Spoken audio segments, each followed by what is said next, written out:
Probably help if I turn the volume up.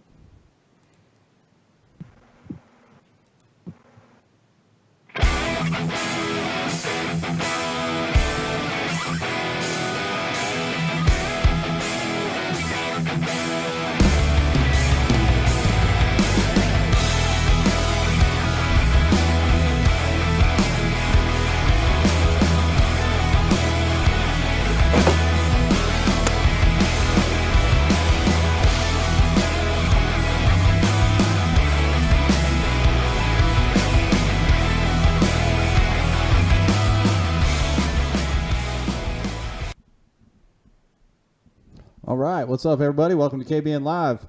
I am your host, Jeff Malott. Our other host up there is also the new Tennessee State Champion, Ryan Lambert. Hey. Yeah, what's up, Ryan?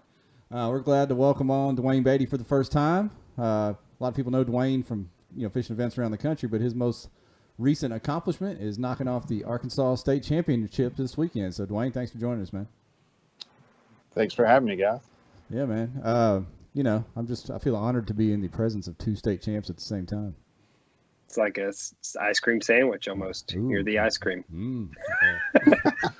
Yeah. So, of course, Dwain's victory is near and dear to my heart because it happened here in Arkansas, and Dwain's a member of our local club here, and he's been taking our money for a few years now. We'll get into that here in a little bit. But before we talk about that, Ryan, you want to break down your event? I know you kind of had a rough start getting in late, conference calls for getting stuff. So I was all over the place last week.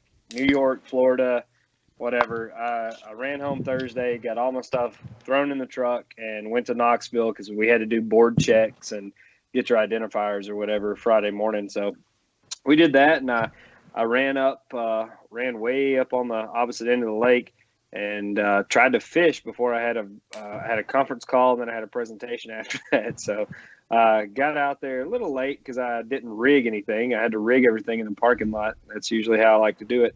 So I got on the water about 40 minutes after first cast, and I got out and messed around a little bit. And I had never thrown a shower blow before, so I bumped one off of. I'd never had one. I meant to buy some. Jamie Koza got me distracted at lunch the other day, and I didn't end up purchasing those. So Terry gave me one. I cast it out, and I see like slurp, slurp behind it, like something was trying to get it. And then all of a sudden this freaking huge bucket opens up, and it's a 125, and it was all the way sideways in the fish's mouth. And I was like, oh God, what have I done? I'm in like maybe 10 inches of water. Like I can see its back out of the water. I got it up to me. I forgot my net because I don't remember anything. So I have this huge fish with all these treble hooks hanging out, and I've got to stick my hand in and grab it. So I got it. It was 23¼ inches long, which is apparently just like ungodly for up there. They don't get that big. So that was big bass for the tournament. The next day we got on a school of smallmouth, myself, Terry Golden, and Brad, and we just took turns just going in and casting on them, and they were fired up. It broke 2 of my spinnerbaits, knocked the blades off. I had 98.5 inches by 11:40. I didn't cast another time after 11:40 in the morning. I was done. I went and ate my lunch on the bank and let them fish for a little while. Good Lord. So you making all TOC for folks nervous. It was on that same lake, wasn't it, or same water? Yeah, exact same TOC waters, man. It was it got pretty nasty. And if I can find a similar bite, I highly doubt those smallmouth will be there, but if I can find a pack like that in the area, it'll be a good time. Heck yeah, it's gonna be fun to follow. I won't be in it, but it'll be fun to watch. I actually thought about you during the day yesterday while I was fishing. I was cranking some rocks and snagged a bloated Senko with a rusty hook in it, and I was like, "Hey, that's like one of Ryan's deals." This is what he's throwing right now. I almost tied it on. I was struggling. So. Yeah. Should have. So Dwain, how did yours go? Was it that dramatic, or did you act like a professional and just go out and catch your fish? Well, I had all kinds of problems. It started at Dardanelle. Yeah, at Dardanelle I broke my drive, or actually it's a Hobie 360, and the belt that turns the 360 broke. Uh-oh. And on day one it was wedged in there, so it was just going straight. Yeah. So that was fine, but I didn't know what was broken. I thought I might be able to fix it, so I took it apart, and and then it wasn't wedged anymore. So on day two, I go out there. First time I bump something, it turns completely sideways, and I can't turn it. Oh no! Yeah, so it did that all day. No, when it turns sideways, you're that's just what done. I was thinking. Okay. Yeah, so I would, and I'm up the river in Dardanelle in a place where there's very few places to get out. When the first time it did it, I was up where I could get out and turn it over and get the drive out, but it done it repeatedly all day. So that really messed me up on day two there. So after that, I wired it up, and we had our club classic before this, and it was fine. I got fifth in that, being able to go straight, just go, in a straight line like a Generation 1 Hobie drive until I could get my parts. And of course, they called me or texted me at 6 p.m. on Friday before the state championship here. It said, "Hey, your parts are in." I'm like, "Well, I'll come get them Monday." Perfect. But apparently that was okay. So you made it work. How did you make that work? Just used a paddle a lot, or what? No, it was just, you could go forward. At Dardanelle, when it wasn't wired up, it was really bad, but I could go forward, so it was just like having the old, like 2014 drive or whatever. Where was y'all state championship at? What lake? We were fishing on Beaver. Oh, okay. And it was a really nice format. We had to fish one day, and you could pick your day, but you had to fish south of 412 or south of 12 Bridge one day and north on the other day. Okay. And those two sections are completely different. The river is down south, and that's dirty water, and the north part, it depends on how close you are to 12 Bridge, but I actually fished completely different. I fished really dirty water way up the river on the first day, and then way up by the dam where you can see 6 to 8 feet deep on the second day. So that was a really cool format. I didn't look at your... What kind of bite did you get on? So I didn't look at your fish, Dwayne. Did you have any smallies in your limit on day two? I had no smallmouth whatsoever. And they're in both of those. There's smallmouth in the river and definitely smallmouth way up north, but everything I caught was largemouth. So in the river, I threw a swim jig all day because our classic I mentioned, on that one I threw a whopper plopper style bait that I painted, a skirmish bait. I threw that in the morning, and then I started throwing the swim jig late. And even though I lost 3 on that swim jig, that would have helped me a lot. I learned that I should have been throwing the swim jig the whole day in the river. So that taught me. And so I changed that up when I went back for this and threw the swim jig the whole day. And by like 8:30, I had 79 and 79, 75 or something like that. And then culled a few more times after that. But that made a huge difference that it was the same format, basically. Actually, that one we had to go out of 2 specific ramps, and so that made it even more challenging. But I went off basically in the same 2 places because of what I had learned, and I didn't get to pre-fish. Yeah, and for someone that doesn't understand it, Dwayne, Ryan's not from these parts. He's got an affinity for Arkansas waters and learning more about them. Yeah.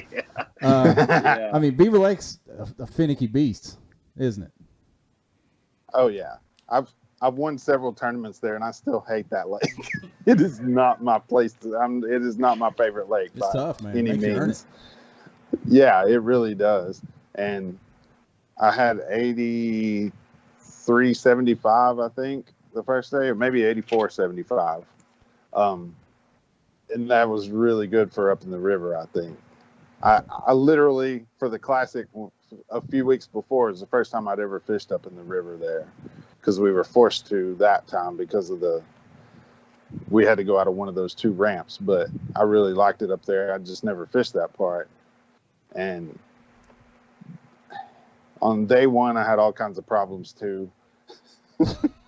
And day 2. Like technical problems or fish problems? Oh, everything. Like, I've got one of these swim jigs. I've got a sponsor that makes jigs, and I had in the classic I was throwing his, but I didn't have any white ones, and I thought it was getting later in the fall. I wanted a white one, and I was like, "Hey, can you make me some of those?" He's like, "Yeah, I'll get them out." He contacts me Wednesday and says, "Man, I forgot to make those jigs and send them out." I was like, "Oh God." So I went and found what I could. I don't even know what brand it was. It was a Cliff Pace one. I don't know who he's sponsored by. He's a but I found one white swim jig. That sounds right. I think that might have been it. But I found one white swim jig. Actually, I found two different brands because, everything tackle's so hard to find right now. So I got that one white swim jig, and it's the only one I'm catching them on it. I already had all that weight or all that length. I'm fishing down a ledge, and I throw it up on the rocks accidentally, and it feels like it's hung on line or something. And then it feels like I've got a bite. I'm like, what is going on? That's a cottonmouth. Grabbed my swim jig. Oh no! Right when it hit like instantly. He must have been sitting there, and as soon as it hit, he just struck it. So now I'm having a big fiasco with this. I go up there, and he's got his tail wrapped in the rocks. We're pulling back and forth. I can't get him to let go. I'm assuming he's hooked or whatever. So I go down just a little bit, and I find a rock. I'm going to kill it.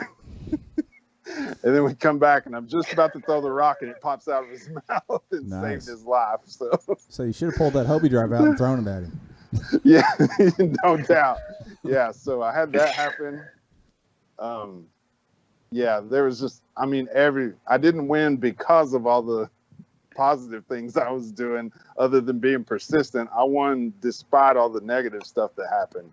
On day 2, my phone, it was tethered, but it went just in the water enough that now my headphones, when I plug in the headphones, they won't work. But luckily it wasn't bad enough to mess up being able to submit pictures. I was really scared there for a while. I was like, man, I'm gonna pull this out one time during the day, and that water's gonna have gotten in there, but it held on. So, but yeah, that's kind of how I am always, though. There's always stuff happening to me, and I, just keep persisting through because that makes me feel even worse. Normal. That makes me feel even worse that you're always taking our money if you're putting up with all this crap every time. Oh, now we also had a BASS qualifier. Oh, yeah. Yeah. Well, stupid me, I didn't put an identifier. I caught 79.75 by 8:30, and I hadn't put that identifier on there, so all those got disqualified. Yeah, you're doing pretty good, man. And then I still wound up getting 4th in that, and I would have been 5th in our tournament if I had done it in ours, but luckily I only did it for that one. Yeah.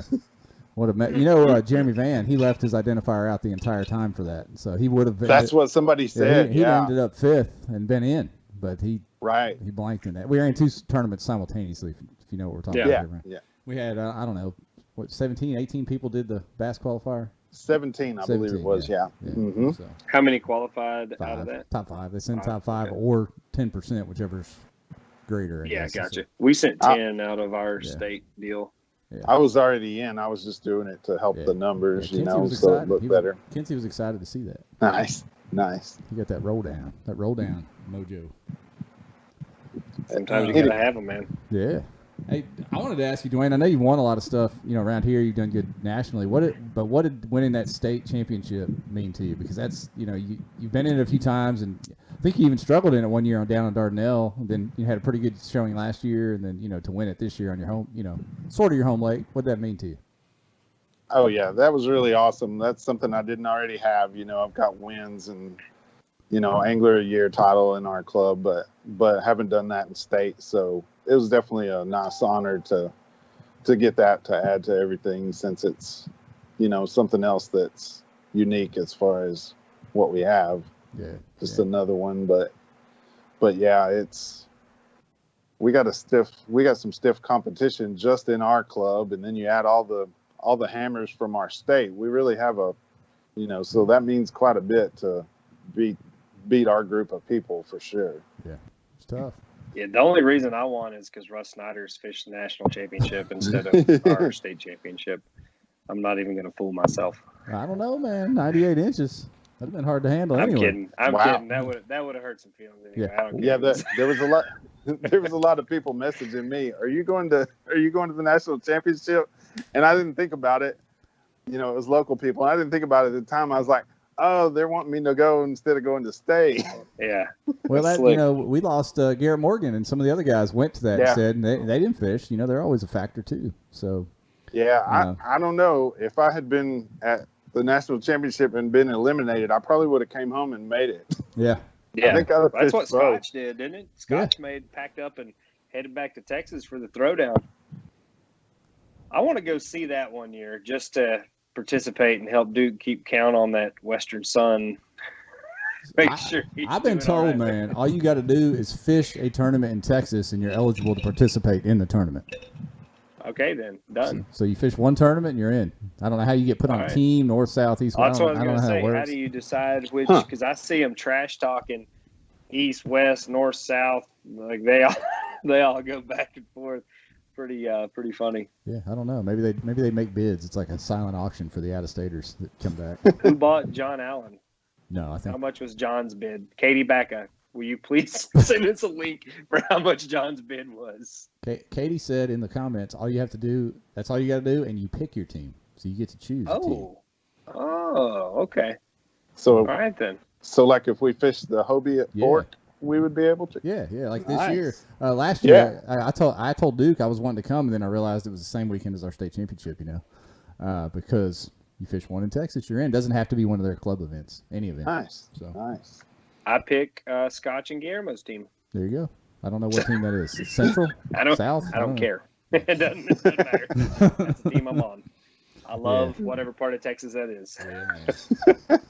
Yeah, I saw your post about winning, Ryan. What'd that mean to get that off your back? You've been close the last couple of years, and man, I finished third in that thing twice in the state championship. Like I just couldn't put it together. Honestly, man, this one was big, and I like because of where it was and the timing of it. You know, it was kind of pre-fishing for the TOC, but it was Jordan Marshall and Eric Thomason's backyard. I mean, they live here. They hammer people's heads in that local trail. It's been Jordan the past few years with AOY for the local trail. It was Eric Thomason this year.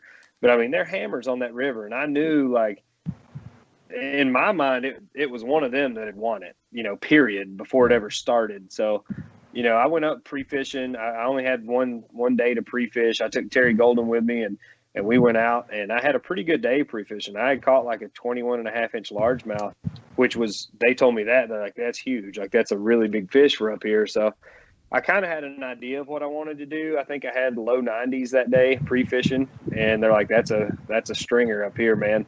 So when I got up there and got on that quality of fish, and I'm, you know, watching my live well or whatever, and I'm like, oh God, like I've cracked the code right here. Mm-hmm. It was kind of like a dream for the rest of the day. Like I said, I didn't cast. I had a lot of time left on the water because we were heading a long way away. So I just kicked back and I was like, man, you know, then my nerves set in because I'm like, hell, Jordan's out there somewhere, and I know he was just swing. He had a good limit day one, so he was just out ramp hopping, swinging for big fish. And I'm like, if anybody on this earth is lucky enough to go crack 520s in the head, it's him. And I was like, man, I don't know.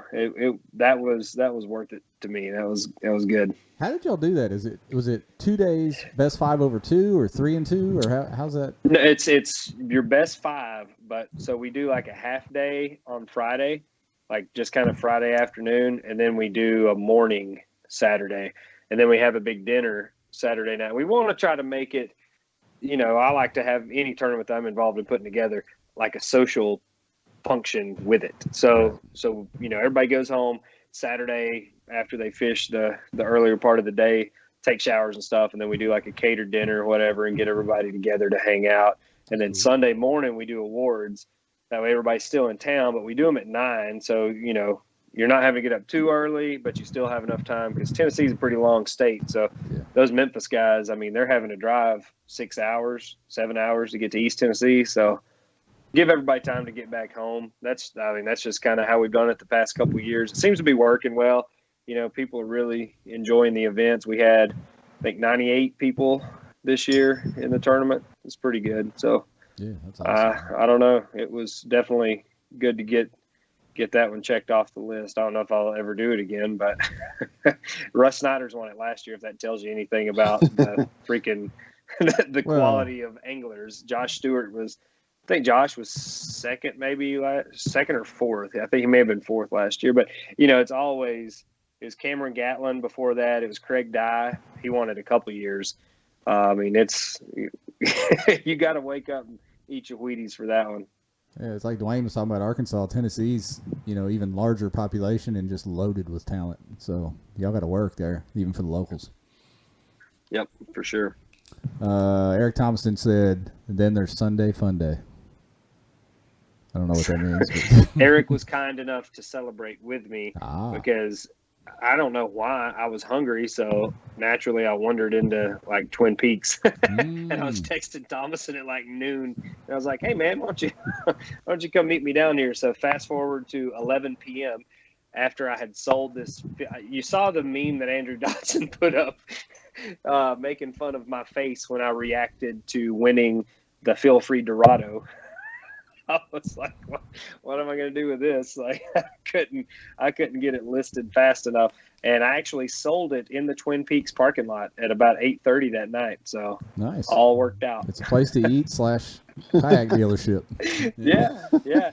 We had a doctor. He was a doctor up there. He owned like some, dock in the box type quick care clinics. Right. He came up and me and Eric are sitting at the bar. He's an older guy. And he's like, how'd y'all do in that tournament today? And we're like, what? And he's like, I got a blue sky. And I was like, oh boy. Like, so he said, asking questions. He's like, are you the AOY? I mean, Eric's famous up there. So we're going to have to get him on here one night. He's a character, definitely worth hearing about. He's in the comments saying he brokered the deal, still no commission. He sold it for $250 less than I was asking. Oh. So he's a hell of a salesman. That's the kind of salesman that go broke pretty quick. Yeah, that's good. It is. Yeah. Oh, man. Yeah, well, fun weekend. I know there's some other state championships, too. The throwdown. There was, West Virginia had one. Who else had a state championship? Mountain State. Oklahoma's is next weekend. Missouri's is next weekend. So a lot popping off here soon. Actually got a message from Oklahoma. They want to send their state champ on the show if we can get them on here in a okay. few weeks. All right, come on with it. Yeah. So we've got a couple. I mean, we need to get the national champion guy if we can get in touch with him. If anybody happens to know him personally, pass that invitation along. We got a special guest coming on in a couple weeks. We'll let that one be a little bit of a surprise. Who else? I mean, I'd like to get maybe Thomason on before the TOC to kind of talk about the waters and not necessarily share too many secrets, but at least get some gears turning for folks. We'll get him and Super Mullet on here together. God, yes. Yeah. Maybe Jordan will freshen them lines up. Yeah, we got some questions for you, Dwayne. DJ Williams asking, is Dwayne going to fish in Louisiana next year? Oh, the NC, the NC in Louisiana and Canada next year. You going to be there? Yeah, definitely. Love that place. You about cashed it in down there, bud. You about won that thing last I caught a 10-pounder too, so definitely going back to that one. That was, I mean, I know a 10-pounder is a 10-pounder, but that was one of the most monstrous-looking 10-pounders. It was like, so tall and girthy. 24 inches shouldn't really weigh 10 pounds, but it was so thick. It was like this. It's like from bottom. It made that catch board look tiny. Yeah, it was strange looking. Yeah, my son lives down there right now, Dwayne. He lives down there in Freeport, fishing all around there.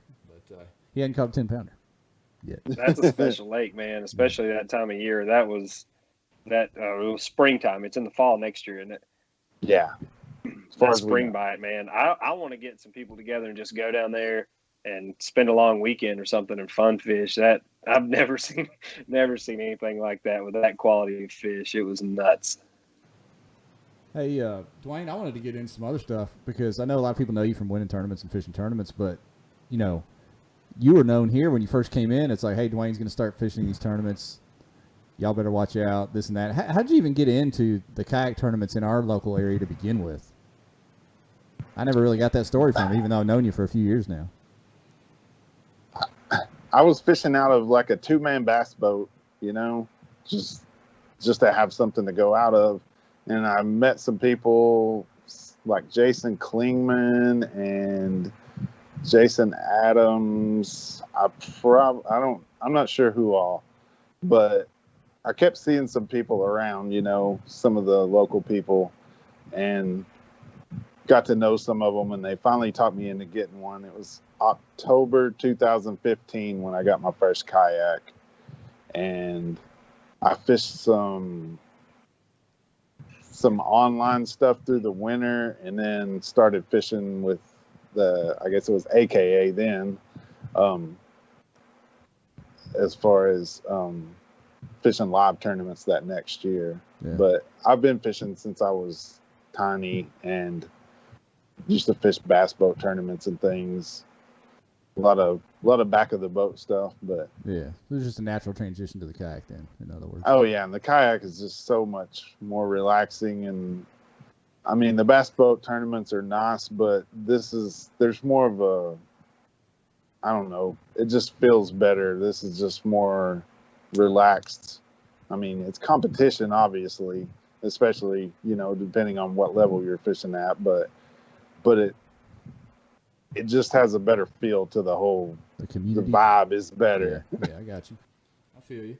Now, what about your bait? I mean, Ryan, are you aware of skirmish baits and some of the work Dwain does? Yep. I mean, that's what you were kind of known for around here, and now you're known nationally for that. Those baits are going all over the country. Talk a little bit about that, man. And even before that, I used to own Baitworks. I don't know if anybody knows that, but I used to own Baitworks, and what I did was paint baits that people sent in. But once you get to a certain level, that's just too much, because when people send baits, they'll want like 2 of this and 3 of this, and that just gets to be too much. And I was doing it for a living there for a while, and so skirmish baits, I can paint 300 and do 50 of one color or whatever if I want to, so that makes it a lot easier as far as that goes. But yeah, I've always been an artist as well as fishing, and that's my 2 special interests, so that married them up perfectly together. So I've been doing that. I think I sold my first bait in like 2004. There was a time on eBay we were selling like repainted Lucky Crafts for $100 to $300 a piece. What? Oh yeah, we created a gold rush. That's why there's thousands of painters. There was me and one other guy I was friends with, and that Tater Hog guy. Y'all probably heard of him. Tater Hog, and then Casey got in it. I think he fishes Casey the Alabama. I think he fishes the Alabama monthly tournament, Dwain. But yeah, we were selling stuff just at ridiculous prices, and it started a gold rush. Everybody started painting. Really? So yeah, now you never know if you're going to get one that the paint's going to fall off or what, because there's so many people on there. I haven't sold on there. I sold on there for about 5 years, and then transitioned away from that because it was just, the market was flooded there, but it was insane for a while. That's crazy. I had no idea that backstory there. Now is Chris still involved with skirmish? Yes. Okay. I didn't know. I hadn't seen him for a while, so I didn't know if that was just all you now, or you guys are still rolling with that. No. I still just do the painting and most of the internet stuff, but yeah, they still do all the shipping and everything, and he's still out there catching fish on them. Yeah. Somebody on there, Josh, commented and said Dwain makes badass logos too, because you got that graphic design business going as well. Yeah, still do that. Been expanding on that some, trying to get things I can do while I'm gone fishing. Yeah. Have you thought about becoming a rap artist at all? No, not really. Sorry, DJ. I was going to try to hook you up with a mentor, see if DJ can put you on the game. Yeah, I know DJ really well, so I'm sure he'd help me out if that ever turns that way. You would. I would love to see you make a cameo on. We need a little. You know what? We need to throw DJ a little money to get us an intro song custom. Yes. Hey, yes. That would be Work good. on that, DJ. Come on, DJ. He's in the comments. He's in the comments. So I know. I heard you mention his name. Let's see it. I wanna make that happen. Come on, DJ. Hook us up. We'll. It's got to be pretty clean. Nah. No, wait, never mind. It does, yeah. We're straightening up around here. You might want some sponsors sometime. Yeah. Well, that's one of the things. We're wild and free. We're not beholden to anyone right now. So. Look at Ock Live. They got sponsors, and that's true. They get a little wild over there. That's a very good example. That's a very good example. Other than this one, that's my favorite podcast. Really? Well, I'm glad you're a fan, Dwayne. And you know what, Dwayne? You are pretty active on the group and come in with some pretty hot takes and memes, so we appreciate that as well.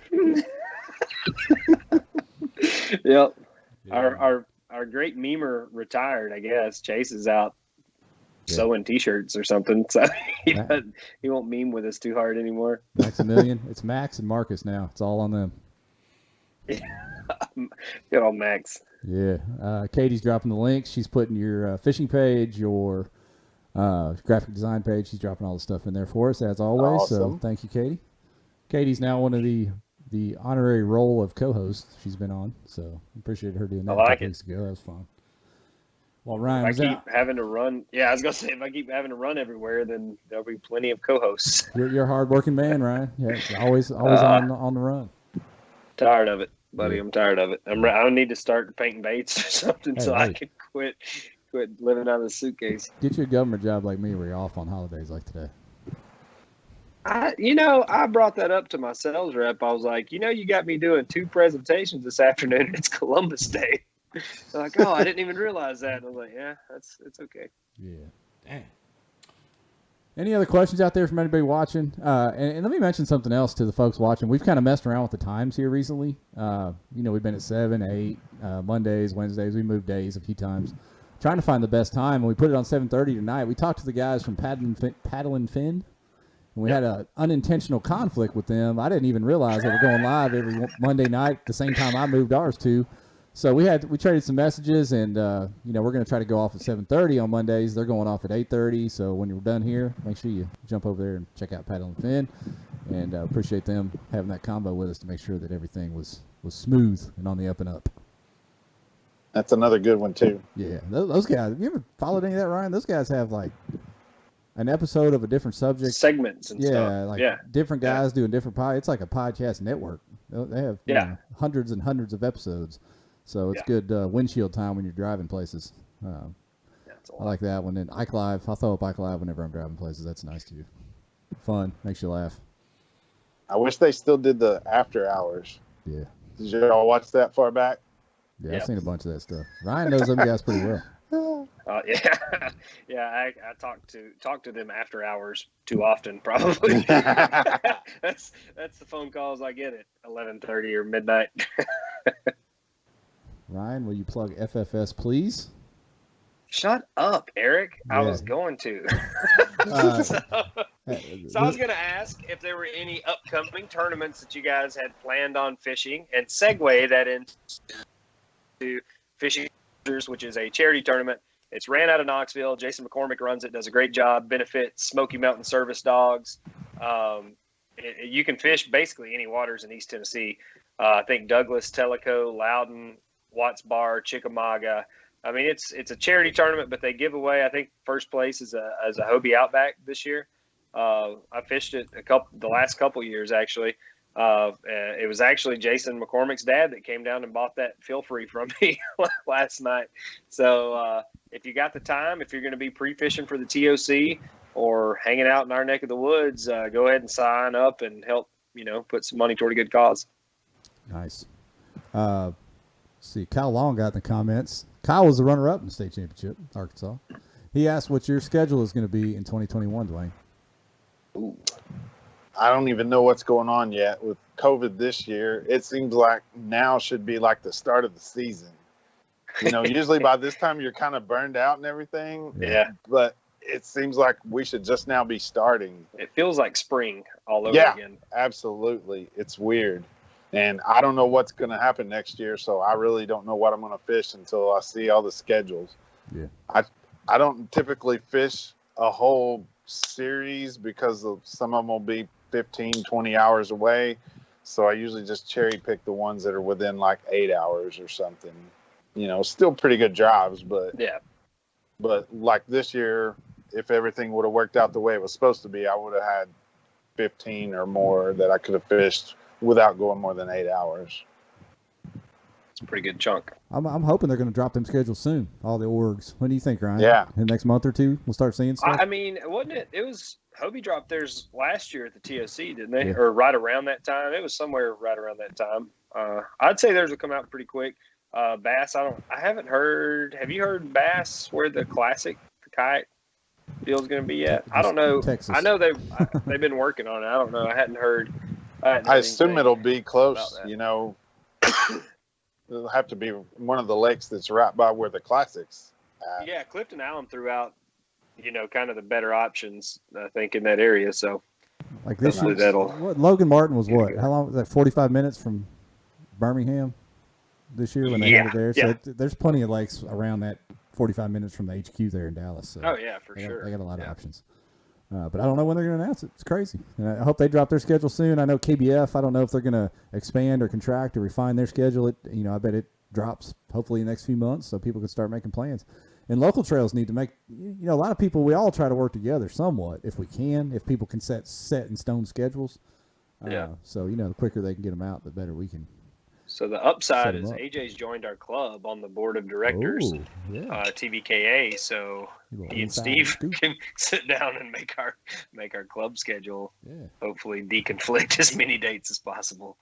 Yeah, I mean, obviously in Arkansas we don't worry about a tournament over, in Pennsylvania or something. But if anything within an 8 to 9 hour drive, we want to try to make sure we keep them off the same days if we can.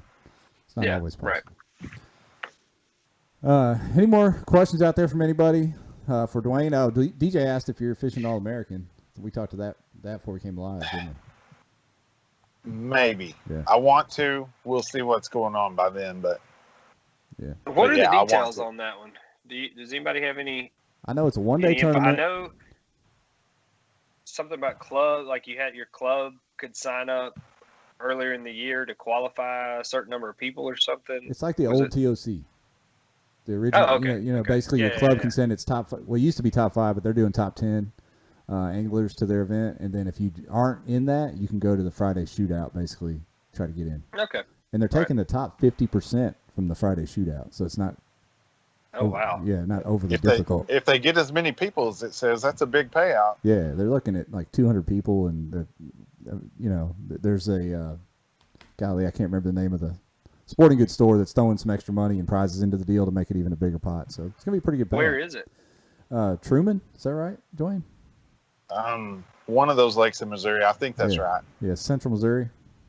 So I don't know how cold it's going to be up there in early November. Yeah, it could be, I was wondering that too. It could be cold because it gets cold probably here. Like 94. Yeah. Knowing the weather now. Yeah, but it should be a good time. I know Josh and Tyler, they run a tight ship, so it should be a good event. It's far enough up there; they get ice in the winter, so there's no telling. Yeah. I'll never forget, man. I went to that first Midwest Kayak Series event a few years ago when that was still a thing, and it was snowing. Ice on everything. All the drives were frozen up. People pouring their coffee on their drives and rudders. Oh, no. It was insane.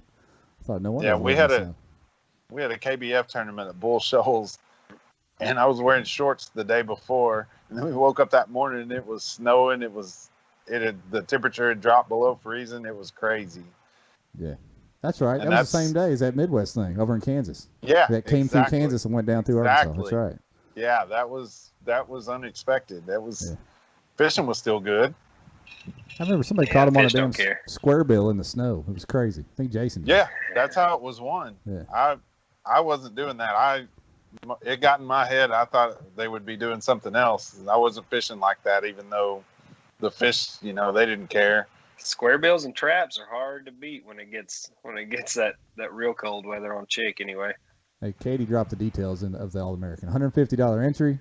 $20 big bass, 100% payback with $100 hourly big bass, $10,500 paid to first place based on 150 anglers. There'll be an open shootout. Basically, what I said, $50 entry to the shootout rolls over to the main event pot. Gotcha, cool. So good stuff. Air temp will still probably be in the 50s. People say Adam Cartwright, he's very active on the group this week. Appreciate you, Adam.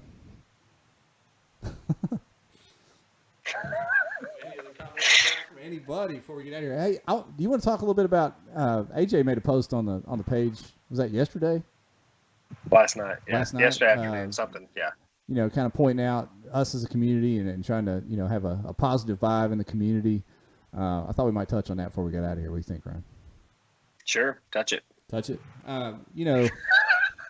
KBN, especially the group page, is a place that we created to be an open forum and to touch on difficult subjects. And, we also we don't want to ever get away from being able to talk about anything and everything. Never want to get away from that. At the same time, I don't think we want to become the monster we were created to combat, which is all the, hate to call it, not negativity, but the underhanded stuff that may go on in the kayak fishing world, cheaters, unorganized things that may take away from anglers and take away from the enjoyment of the sport. We want to be able to talk about those things openly, but we also want to become just a monster that just jumps all over people every chance we get. I mean, how do we ride that line, Ryan?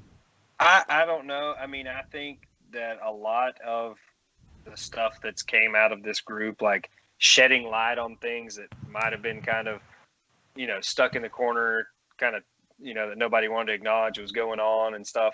I think that's definitely a positive. I think sometimes we get out of control. I get out of control myself. Like, you just kind of let your personal feelings, and a lot of it is said, tongue in cheek, kind of ribbing wise, but it does get out of hand. And I'm sure, I know personally, like I can do a better job of managing what I say a little better and not feeling the need to laugh at somebody every time they trip, I guess is a good it's a good way to put it. Like, I mean, I don't necessarily have to like go pick them up or hold their hand, but probably just not make fun. Yeah, I got It'd be good. I love the vibe that we've had and have. It goes through peaks and valleys, but I think that having those tough conversations are still important, and laughing at certain things is still important because we love to laugh and poke each other when we need to. I agree. And I had a conversation with Steve-O about this earlier today. He's like, just it's like beating a dead horse. Like, the mistakes keep happening over and over again. But, number one, I think not talking about things doesn't fix anything. But then again, maybe just making fun of them doesn't fix anything either. So, that was kind of Steve-O's example is, well, what can you do to make it better? Is there anything that's being done to move it in the right direction? And there's not. And I guess the solution is just to not say anything at all about it and let it, drive its own course. Yeah, I got you. And like I said, keep having those tough conversations. If pointing out stuff that maybe be difficult to talk about, but maybe if the conversation can end in maybe a positive outcome or drive a decision, that's the kind of conversations we want to have, even if it's not positive. If it can drive a decision to make a change, that's the kind of positive or the kind of stuff we want to talk about, but not just for sure. Shitting on people to be shitting on them. That's, which I'm guilty. We're guilty of that every now and then as well. So, and Dwayne, you're a member. You've been around there for a while. What do you think of the vibe of the page and how things have gone over there? I think what happens sometimes is members of the page, which don't necessarily represent you guys, say things that other people interpret as coming from you guys. Because it's on the page, yeah. Right, exactly. And because you don't, host. And you don't, remove all that kind of stuff, and you let them have a voice. So I think the overall thought of it is not just you, it's got its own entity thought, and the way people think of it is not necessarily what they would think of you guys if it was just yours. I'll agree with that. And I mean, that's good and bad, but sometimes it definitely serves a function. Yeah, sometimes it is me it gets out of hand. It is me doing it on purpose. It gets out of hand. For the most part. But I don't ever want to have to censor stuff. Like, no. I mean, we try to censor like extreme, like graphic nudity and stuff like that. But like, I mean, for the most part, if somebody's expressing an actual thought that they have, no matter which side of the fence you're on, whether we agree or disagree, I mean, we try to let it be said. I think, as KBN members, you guys, all of us, I think, can do a better job. And again, I'm not at all trying to say don't talk about anything that you want to talk about. I'm just saying that maybe we run some things into the ground that we could probably let off the gas a little bit on. Yeah, for sure. So keep on keeping on, KBN members. We love the group. We love everybody that participates, and we love all anglers in the sport out there. At least most of them. You know, I mean, we don't care if you're fishing KBF, Hobie, BASS, local clubs. We're cheering for all of you. I mean, we had NC chatter all over the page this week. God, dude, I couldn't have been more excited watching Jackson. Like, I've never fishing in a national championship. I've never looked at the damn leaderboard so much. I was updating it like every 5 minutes, like waiting on him to call. Like, I mean, Jackson's a great kid. He's a hell of a fisherman. I wanted that for him so bad. Like, yeah, I was extremely excited. I know he fished his butt off. That was a great job. It was fun to watch for sure. Oh yeah, the only thing that ever rivaled that, the momentum of people watching and pulling for somebody, was it last year or the year before when Christine was trying to pull off that win on Kentucky? Yeah, and it was like going to be that first big win, and everybody was jacked. That's the only other thing I remember rivaling that amount of excitement. Yeah, because you could feel like the electricity, like it's like this is destiny that you're watching play out here. I mean, I'm sure Jackson's going to get a national championship if he sticks with it. So and he didn't I don't think that he's in any danger of that. But I would love to have seen a 17-year-old go down there and crack some heads on Guntersville and win that thing. And big shout out to the dude from the Northeast, Matthew Conant. I can't pronounce his last name. Conant. Shout out to him for winning, coming down from the Northeast and winning that thing. I told you it was going to be a Midwest guy, so hey, Northeast. That was a hell of a comeback he put on too, because I mean Jackson was rolling on him good on day one. He managed his fish, and that guy just kept on plugging away, man. And Mike Elsey, I remember, was it day 3? Mike Elsey put up a ridiculous day 3 limit and still had like 2 little fish on his like a 15 and a 13. Yeah. And he still had 90-something inches. Like, wow. He got on some good ones there. That was pretty impressive. Hey, Nick Dyer said, does that mean y'all are going to start censoring crotch face next time it pops up? No, that does not mean we're censoring stuff. No, Jim's crotch face will always be welcome here. Yeah. But not his actual always. Crotch. Yeah, no. No. We moderate the page already. Y'all wouldn't realize all the stuff we get rid of that is completely unnecessary. And most of it's ads for random stuff. Like, I don't know why people think that that's a good idea. Yeah. But that's usually what it is. No. We love the page. Keep on keeping on. We're just going to try to, have conversations that actually push things forward rather than just beating the same old shit to death. Yeah. But we appreciate everybody that's a member. And, we always say it self-polices, right? So it is what you folks make it. Yeah. This is part of it. So make KBN great again. I don't know how you make those initials. Dude, no, because honestly, I think people will take that as revert it back to 3 years ago when it was just barn fires every day, pitchforks. Like people think they come in here now and they're like, man, this place is savage. I'm like, no, you should have seen it when it was 60 minutes. Yeah, we're doing so much better. That's when it was bad. We're doing so much better. It's like a frat house. Yeah. But, we love everybody that participates there. We love all the folks that watch the podcast. We appreciate everybody that, supports this deal. Ryan and I just do this because it's fun. Obviously, it's not profitable unless somebody out there's got some money they want to throw our way. We're down to sign you up. Uh-oh. What Ashley K? Ashley K got in the comments and said PG now. I don't know what that means. See? There you go. I'm getting censored over here. Mama's happy. Mama's happy. We're doing good, Jeff. All right. We're going PG. What's your best win, Dwayne? I want to know what in your mind when you think just kayak fishing, but what's your favorite? It doesn't have to be a win. What's your favorite tournament finish? I guess which one was kind of like, got your chest poked out. Yeah, definitely not a win. It was the second at the KBF FLW event. Yeah, at the Cup.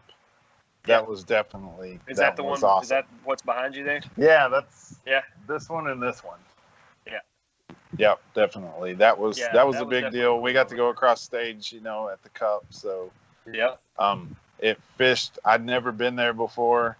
That was my first time there. Pre-fished a couple days and figured out to throw a topwater all day. I was throwing a little tiny 1/8 ounce buzzbait and just kept it wet the whole time and getting bites like with minutes to go and stuff. I mean, just the whole thing just played out just awesome. It was that FLW experience was really cool. Being on stage and interviewed on the the FLW Live, because I got a bunch of buddies that fish bass boat tournaments, and they're like, oh shit, Lambert's on FLW, like then I think that kind of made them realize, like, all right, he's not just some goober fishing in Tupperware out in the backyard here on Nickajack, like it might actually go somewhere.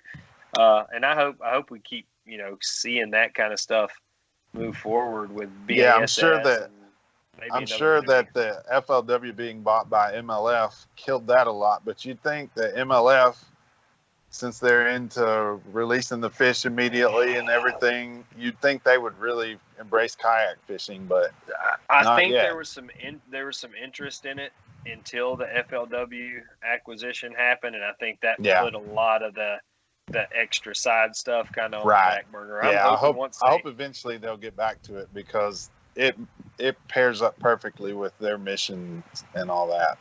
And I think we need something like that. And whether it's MLF or FLW, what they call it, FLW now, or BASS, we're going to have to get something in that is that the live streaming deal, like where, you have a live camera feed into a kayak all day long, whether it's for rule infractions, entertainment value, advertising, whatever it may be, just to have that availability, I think is probably going to take one of the big leagues that's already got camera trucks and the technology to do we're it. Still backwards. We're still turning off the leaderboards. They're like, hey, we can have live TV. It's not TV, but we can show this live. Catching fish. Right, but they're like, we can show the action live. You can watch people update, but no, we're going to turn it off in the middle of the game, and we'll tell you in the newspaper when it's over. Don't get me started on that one. That's one. Are you telling me you don't like our local no leaderboard rules? I do not. And listen, I don't even look at it, but I like people at home. And, people to be able to see it. I know. I very rarely look. I know Susan Batey may be selling some messages. I like it. I like going back and forth. I like, uploading my fish, and I'm like, oh man, I'm still, a half inch behind or an inch behind or something. I like that pressure. I like, trying to like call my shot, like this is it right here. This is that cold fish. Yeah, our local guy, I love Taylor, but every time we have a weigh-in, he's like, man, it was fun watching all day. Y'all going back and forth at the top, and we're like, well, nobody else can see it. Every time he says that. He's judging the fish or whatever. Yeah. So and nobody else knows what's going on. Yeah, exactly. He's like, man, that was intense. I'm like, well, that's a good reason to have it where people can see. But do y'all use Tourney X for all your local stuff? I think we're going to start doing that next year. We talked about it at State, and everybody, for the money, like number one, it's really easy to keep up with, but number two, you get that entertainment value of, being able to put it out a week before, hey, this is TVKA's tournament on wherever, watch live here. I think that'd be good to share with, sponsors and stuff to get some people going. Probably that next step, how technology gets cheaper over time, phones, cameras, whatever, is getting that live streaming capability in a GoPro or whatever it's going to be more reliable and cheaper to where we could actually pull that off. Because right now it's stuff even the bass boat guys struggle to get a good signal half the time with all the boosters they have, and it's expensive stuff, man. You're going to have signal boosters, and you're going to have a camera truck nearby on site. When the actual 5G comes out, that's going to help too, I think. But then our brains are going to explode from 5G. So it's a trade-off, though. That they're calling 5G now is not real. That's just marketing. When we really get 5G, the one that's as fast as it's supposed to be, I think that'll change a lot about what we can do live. Yeah. Hey, somebody asked if you sandbag in the tournaments ever, Dwayne, or do you submit as you get them? When I first started, I used to sandbag, not on purpose, but just it seemed like I was always in places where I couldn't submit.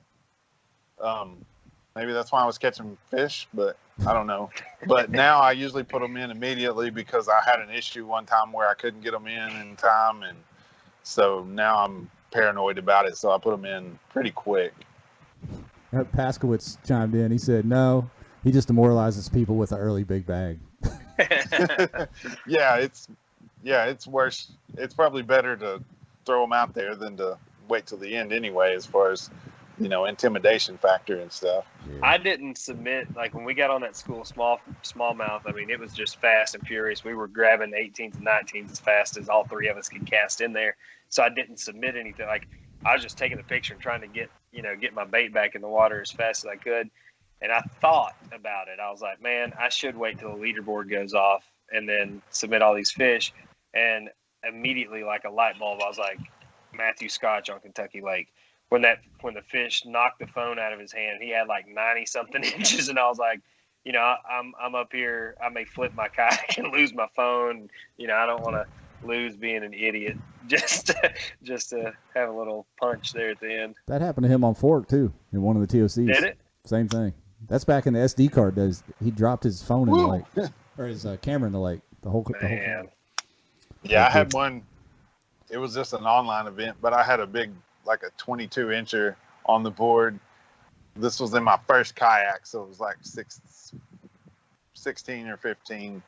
And I had him on the board, and he hit me so hard in the face when he flopped. I saw stars. My phone was gone. I was not aware that I'd even dropped my phone. I'm all looking in the back of the kayak. I'm like, it's got to be here somewhere. There's no way it went in the water. It was gone. Got KO'd you. Damn. Yeah, he did. Revenge. It was That's crazy. why we need live feeds into it would have been entertainment viral. For sure. Viral. I have all kinds of things. The deal with the snake, that would have been awesome. Yeah. Yeah, that's Stuff awesome. happens to me all the time. No, wait a minute. I thought you got some new sevens. You didn't record all that with the snake? I didn't. Man, I have a hard time doing it on tournament days for whatever reason. I've got next year. I'm going to make myself do it for the tournaments as well. I just bought a new 9 last week, and I had it charged in my truck, and I was like, man, it was raining. Like, I mean, we had that, the remnants of that hurricane come through on a Saturday, so it was like torrential rain. And I was like, I'm not going to put this camera on because you won't be able to see anything anyway. And then we literally got on probably the best smallmouth bite that I'll ever see. And I was like, you're such an idiot. Like, you missed every bit of that because you're afraid of a water drop being on the Somebody lens. needs to make a little rain cover thing to put on them. It seems like it'd be easy. Yeah. The Australian guy that makes the covers for the Burley Pro. Yeah, Burley Pro. He could make one real easy, Martin, I bet. Get on that. Yeah, exactly. Send Martin that business. Yeah. That's awesome. Well, we're pushing up against 8:30. Jason McCormick got in the comments and said, put in the details about the Fishing for Soldiers. So make sure you get in there and check all that out. Talked about some of the prizes that they're giving away. I guess it benefits the Smoky Mountain Service Dogs. Yep. Is that right? That's awesome stuff. It is. As a guy that works for the VA, I see how awesome that stuff is for the veterans out there. So good work out there, Jason. But yeah, I don't want to run over into the Paddle and Fin guys. I know they're going to start their show here soon. I'm not sure who they have on tonight, but you might want to jump over there and check that out. But anything else before we go, Ryan, you want to touch on? I'm good, man. Dwayne, anything you want to throw out there? Your Instagram, Facebook, sponsors, anything like that? Yeah, my Instagram is Dwain Batey. It's spelled funny. It's my first name, Dwain, which is the oddest spelling of Dwayne possible, and then a B, and an 8, and an E for Batey. Yeah. But look, if you put in Dwain Batey, it'll come up. Okay. You can get there. But we'll find you. Everything else is just my name. So the rest of them are easy to find, but that one, got to make it difficult. All right. Well, man, hey, Congrats I appreciate on you. the big win. Yeah. Good job, Thanks. champ. You too, man. That was a nice trophy you had there. Yeah, they did a good job. We got really pretty plaques, but yours made mine look. Ours are really cool. Yeah, but I like but those. yours looked really heavy. It was. It's heavy duty, man. That's awesome. Before we Good came job. on, I told Dwayne he could shingle his house with the plaques he's got from our tournament trail. That'd be good. Or maybe just do a whole wall just in the plaques. Yeah. But, yeah, I don't quite have that many, but with big checks and plaques, I could do a wall. Oh man! All right. Well, hey, congrats again, Dwayne. Appreciate you coming on here, man. Thanks for having me on, guys. Great interview, a lot of fun. Ryan, get some rest. Don't work too hard. I got to drive to Pensacola in about 8 hours. So. Road warrior. All right. Well, hey, we'll try to line somebody up for next week. Until then, thank y'all for watching. We're out of here. Take it easy. See ya.